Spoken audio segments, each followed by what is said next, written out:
Morning my dear students. Today हम जो हमारा चैप्टर चल रहा था वेदर क्लाइमेट एंड अडेप्टेशन, उसको हम फर्दर स्टार्ट करते हैं। ठीक है, आज हम देखेंगे अडेप्टेशन। हमने डेजर्ट अडेप्टेशंस देख लिए, हमने एक्वाटिक अडेप्टेशंस देख लिए, पोलर रीजन्स के अडेप्टेशंस देख लिए। अब हम अडेप्टेशंस देखेंगे इन एम्फीबियंस। ठीक है, अब सबसे पहले तो ये समझना है कि एम्फीबियंस क्या है बच्चा।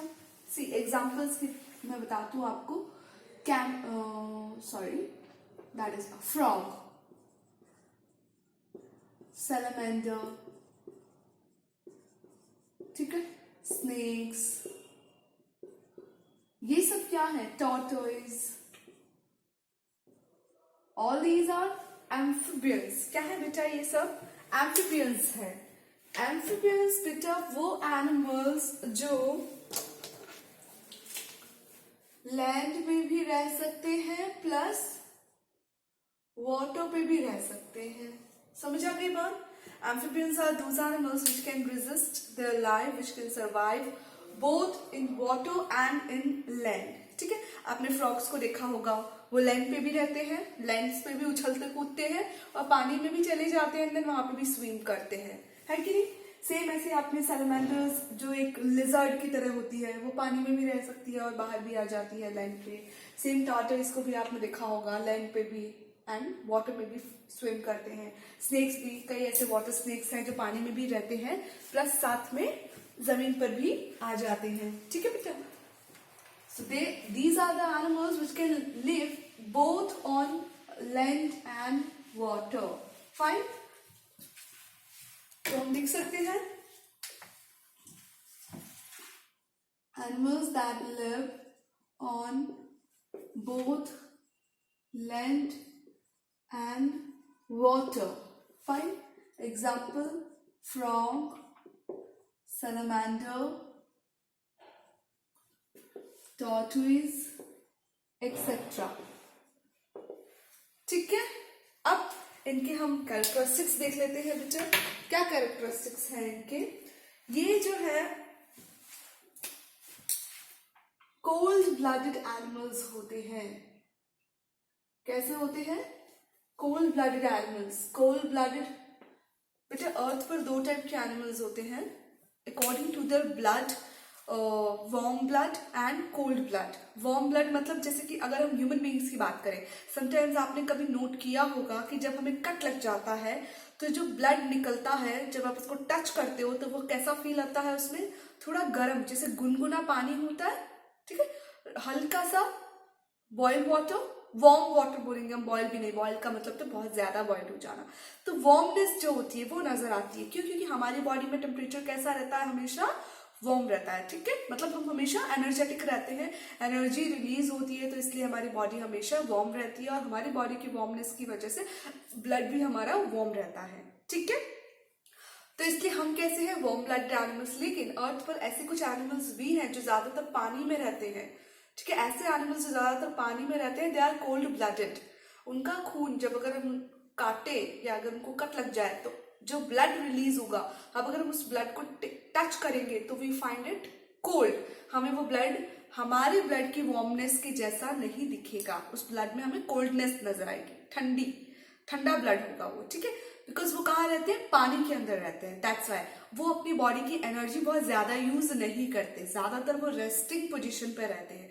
हमारी तरह ऑल द टाइम चलते फिरते खाते रहते, बोलना एंड भागा दौड़ी करना नहीं करते हैं वो। ठीक है, उनका काम क्या है? खुद को बचाना, सरवाइव करना बहुत हार्श कंडीशन में कि कोई उनको खाना जाए, और छोटे मोटा जब उनको भूख लगती है तो फिर शिकार करने के लिए, हंट करने के लिए निकलते हैं, एंड देन फिर वापस अपने बिल के अंदर जाकर छुप के बैठ जाते हैं। ये उनका कैरेक्टरिस्टिक है। समझ आ गई? So that's why they are cold blooded animals.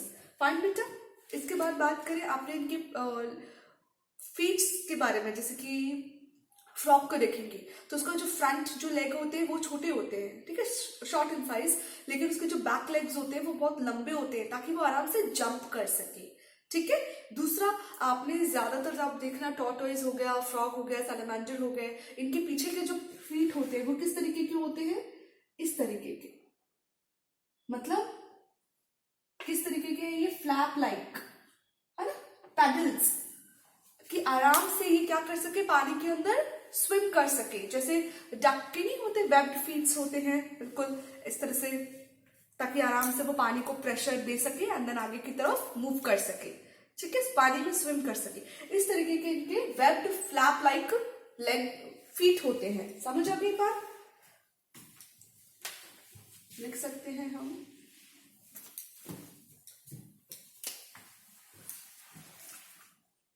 feet of these animals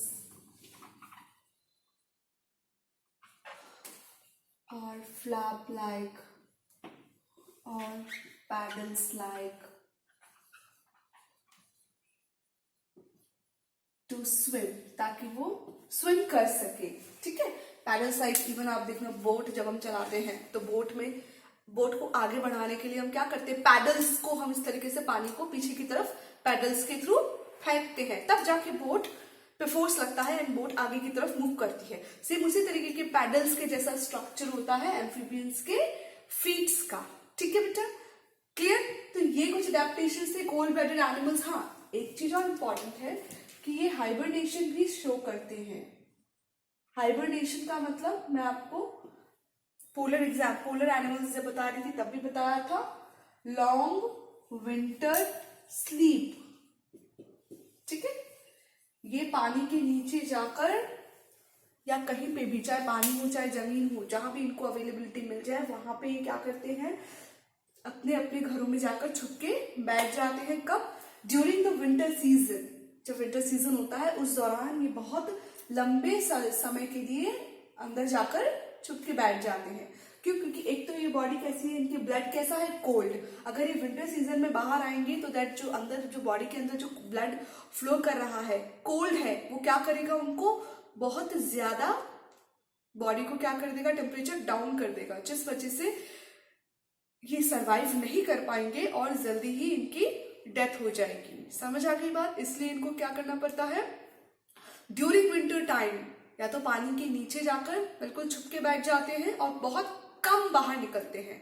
जब यहाँ बहुत ज्यादा ही भूख लग रही होती है तब थोड़ी बहुत एनर्जी यूज करके ये शिकार करके खाना खा के देन वापस से सो जाते हैं, बहुत लंबी स्लीप कर लेते हैं ये, ठीक है बच्चा। तो ये कुछ अडेप्टेशंस पाए जाते हैं एम्फीबियंस के अंदर। इसके अलावा बात करें ब्रीदिंग के लिए क्या यूज करते हैं, आप फ्रॉग की बात करें तो ब्रीथ के लिए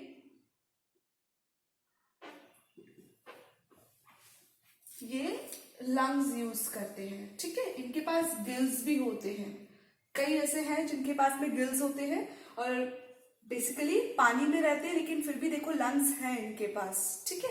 इसके अलावा स्किन इनकी कैसी होती है, स्किन इनकी स्टिकी एंड मॉइस्ट होती है, स्टिकी एंड मॉइस्ट, ठीक है।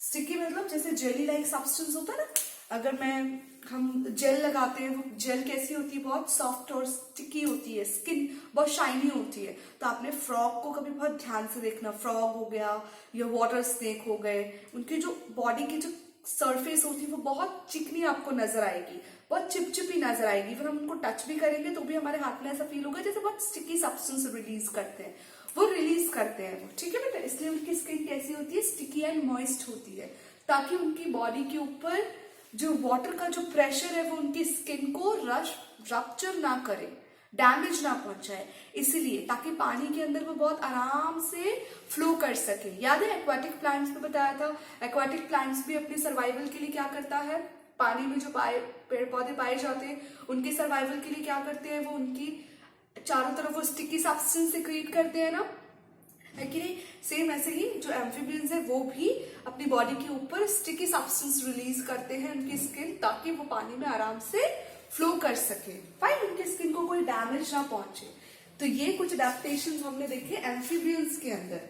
प्लांट्स की बात करें बेटा तो जो एक्वाटिक प्लांट्स है, ठीक है, उनसे ज्यादा डेवलप्ड होते हैं, कोई बहुत ज्यादा डिफरेंस नहीं है। जैसे लैंड में पाए जाते हैं प्लांट्स, ऐसे ही ये वाले प्लांट्स भी पाए जाते हैं, ठीक है। पर हमें जो अडेप्टेशन देखना है एम्फीबियंस में वो ज्यादातर हमें एनिमल्स में देखना है, ठीक है। अब नेक्स्ट हम एरियल अडेप्टेशंस देख ले बेटा।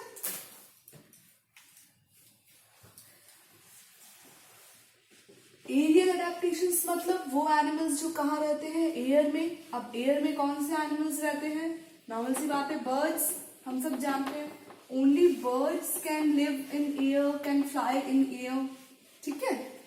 तो अब हम बर्ड्स में अडेप्टेशन देखते हैं।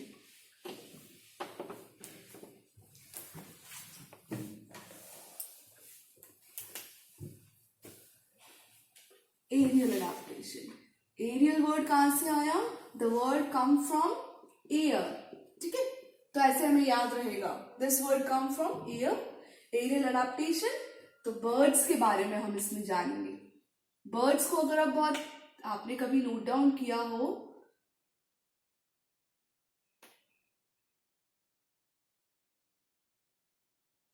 तो कुछ इस तरीके की होती है ना बर्ड, हमारी प्यारी सी छोटी सी, है ना।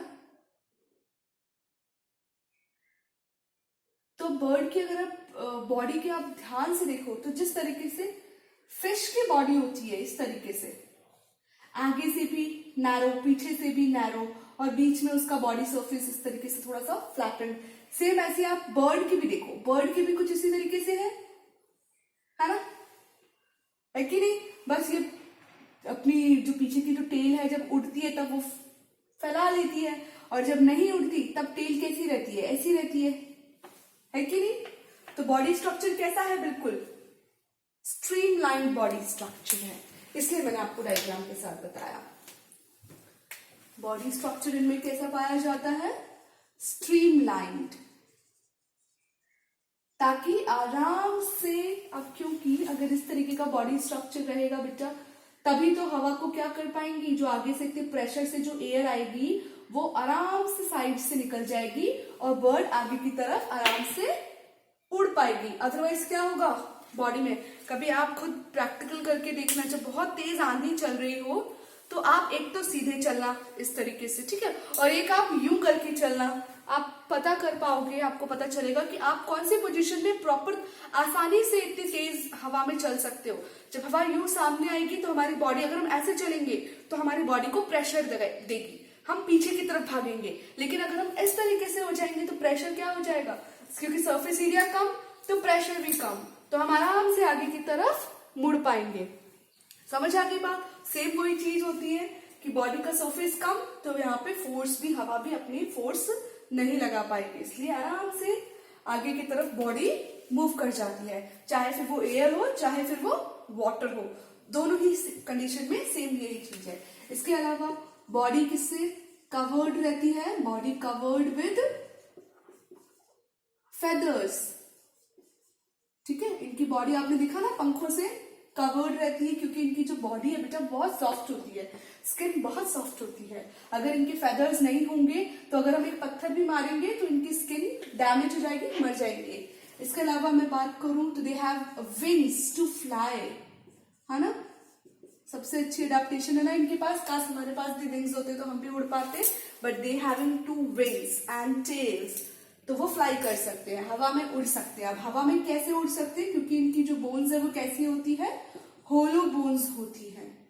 होलो बोन्स मतलब, अब जैसे कि हमारी बॉडी में बोन्स पाए जाते हैं, तो बोन्स को अगर हम बीच में से तोड़ेंगे तो हमारी बॉडी के बोन्स के अंदर कुछ स्टिकी सब्सटेंस मिलेगा जिसको हम बोन मैरो बोलते हैं। बट अगर हम इनकी बोन्स को अगर हम तोड़ेंगे, ठीक है, तो बोन मैरो तो मिलेगा लेकिन इनकी बोन्स अंदर से खोखली होगी, खाली होगी, ठीक है। जैसे हमारी बोन्स को अगर हम तोड़ेंगे तो हमारी बोन्स ज्यादा खाली नहीं होती, भरी हुई बोन होती है, ठीक है, लेकिन इनकी बोन्स कैसी होती है? अंदर से खोखली, ठीक है। समझ आई बेटा? इसके अलावा बात करें, बोन्स हॉलो भी होती हैं, स्पॉन्जी भी होती हैं, ठीक है। होलो बोन्स होती हैं एंड स्पॉन्जी भी होती हैं, बहुत सॉफ्ट होती है। आप कभी देखना किसी भी छोटी सी बर्ड को आप अपने हाथों में पकड़ के देखना, उसको दबाना, तो आपको वो आराम से आप उसकी बॉडी को दबा सकते हो। और अगर बहुत ज्यादा टाइट कर दिया तो मर जाएगी बेचारी, क्योंकि उसकी बोन्स बहुत सॉफ्ट होती है, टूट जाएगी। ऐसा आप कभी मत करना, वो छोटा सा एनिमल होता है, ठीक है, ऐसा कभी नहीं करना। मैं सिर्फ आपको बता रही हूँ कि कभी अपने किसी के पास में पेट भी होते हैं बर्ड्स, तो उन्होंने कभी हाथ में पकड़ा होगा तो उन्हें फील हुआ होगा कि उनकी बोन्स इतनी सॉफ्ट होती है कि अगर ज्यादा प्रेशर लगाए तो उनकी बोन्स दब जाएंगी, और बहुत ज्यादा प्रेशर लगाए तो फिर वो उनकी बोन्स टूट जाएंगी और बर्ड मर जाएगी। So never do this, okay बेटा। बहुत सॉफ्ट होती है ये बॉडी, जो बर्ड है वो बहुत सॉफ्ट होती है। होलो बोन्स स्पॉन्जी होती है। इसके अलावा बात करें तो ब्रीदिंग करने के लिए इनके पास में लंग्स होते हैं, लंग्स फॉर ब्रीदिंग। तो ये कुछ अडेप्टेशंस हमने देखे किसके अंदर, बर्ड्स के अंदर भी हमने अडेप्टेशंस देख लिए और एम्फीबियंस के अंदर भी अडेप्टेशंस देख लिए। एम्फीबियंस के अंदर अडेप्टेशन आप किसका याद रखोगे, फ्रॉग का, ठीक है, और किसी का नहीं आएगा, सबसे इंपॉर्टेंट है फ्रॉग के अडेप्टेशन आपको याद रखने हैं। फाइन, ये लंग्स, इसके पास लंग्स भी होते हैं, इसके पास स्किन भी होती है, तो दोनों से ये रेस्पायर कर सकता है, ठीक है। इसके जो बैक फीट होते हैं वो कैसे होते हैं, लॉन्ग होते हैं और पैडेड होते हैं, सो दे कैन जंप इजीली, ठीक है। पैडेड होते हैं इसलिए वो आराम से स्विम भी कर सकते हैं। स्किन कैसी होती है, मॉइस्ट होती है, ठीक है, स्टिकी होती है। तो ये सारी चीजें हैं कोल्ड ब्लडेड। बर्ड्स में भी हमने देख लिया स्ट्रीमलाइन बॉडी होती है, स्ट्रीमलाइंड बॉडी, और बॉडी कवर्ड होती है फेदर्स के साथ, फ्लाई कर सकते हैं। क्यों, क्योंकि उनकी जो बोन्स है वो बहुत ही हल्की होती है, स्पॉन्जी होती है, इसलिए वो आसानी से हवा में इतने ऊपर तक जा सकती है। और ब्रीदिंग के लिए इनके पास लंग्स होते हैं, ठीक है। तो आज का टॉपिक इतना। अब नेक्स्ट मैं फर्दर आपको कुछ और अच्छी नई चीजें बताऊंगी इसी चैप्टर में। एनसीईआरटी जरूर पढ़ लेना बच्चों आप लोग अपनी, एंड कोई क्वेश्चन हो तो मुझसे जरूर पूछना, ठीक है बेटा। तब तक अच्छे से पढ़ो, सेफ रहो।